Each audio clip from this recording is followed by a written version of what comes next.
ये एक काल्पनिक कहानी है और दिल को गहराइयों तक छू जाने वाली। एक बार स्वर्ग में विचरण करते हुए कृष्ण और राधा एक दूसरे के सामने आ गए। विचलित से कृष्ण, प्रसन्नचित से राधा। कृष्ण सकपकाए, राधा मुस्कुराई। इससे पहले कि कृष्ण कुछ कह पाते, राधा बोल उठी, कैसे हो द्वारिकाधीश।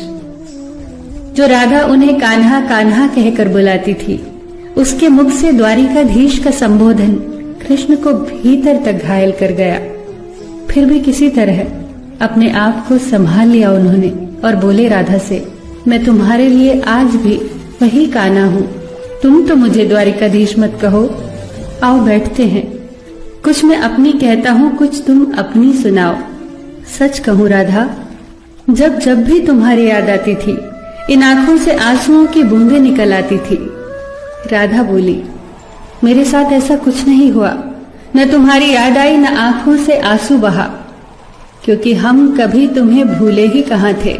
जो तुम याद आते, इन आंखों में तो सदा तुम ही थे। कहीं आंसुओं के साथ निकल न जाओ, इसलिए रोते भी नहीं थे। कान्हा, प्रेम से अलग होने पर तुमने क्या खोया, इसका एक आईना दिखाऊं तुम्हें। कुछ कड़वे सच प्रश्न सुन पाओ तो सुनाऊं। कभी सोचा है इस तरक्की में तुम कितने पिछड़ गए। यमुना के मीठे पानी से जिंदगी की शुरुआत की और समुद्र के खारे पानी तक पहुंच गए। एक उंगली पर चलने वाले सुदर्शन चक्र पर भरोसा कर लिया और 10 उंगलियों पर चलने वाली बांसुरी को भूल गए। कान्हा, जब तुम प्रेम से जुड़े थे तो जो उंगली गोवर्धन पर्वत उठाकर लोगों को विनाश से बचाती थी, प्रेम से अलग होने पर वही उंगली क्या क्या रंग दिखाने लगी। सुदर्शन चक्र उठाकर विनाश के काम आने लगी।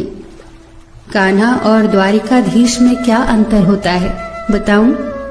कान्हा होते तो तुम सुदामा के घर जाते, सुदामा तुम्हारे घर नहीं आता।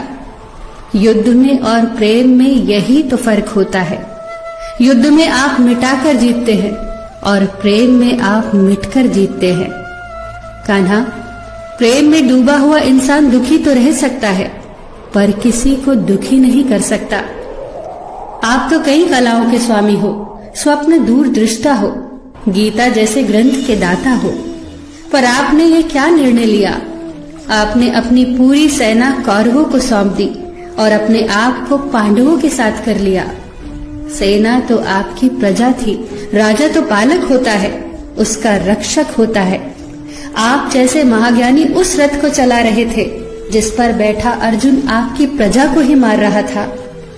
अपनी प्रजा को मरते देख आप में करुणा नहीं जगी, क्योंकि आप प्रेम से शून्य हो चुके थे। आज भी धरती पर जाकर देखो, आपकी द्वारिकाधीश वाली छवि को ढूंढते रह जाओगे। हर जगह, हर मंदिर में मेरे ही साथ खड़े नजर आओगे। मैं जानती हूँ कान्हा, लोग गीता के ज्ञान की बात करते हैं, उसके महत्व की बात करते हैं, पर धरती के लोग युद्ध वाले द्वारिकाधीश पर नहीं, प्रेम वाले कान्हा पर भरोसा करते हैं। गीता में मेरा दूर दूर तक नाम नहीं है, पर आज भी लोग उसके समापन पर राधे राधे कहते हैं। ये कहानी काल्पनिक जरूर है, पर इसके भीतर छिपी सीख बहुत महत्वपूर्ण है। श्री कृष्ण के पास कभी किसी प्रश्न का उत्तर ना हो, ऐसा तो हो ही नहीं सकता, परंतु राधा द्वारा लगाए गए प्रश्न चिन्हों पर कान्हा मौन रहे। यही तो है प्रेम में समर्पण का भाव।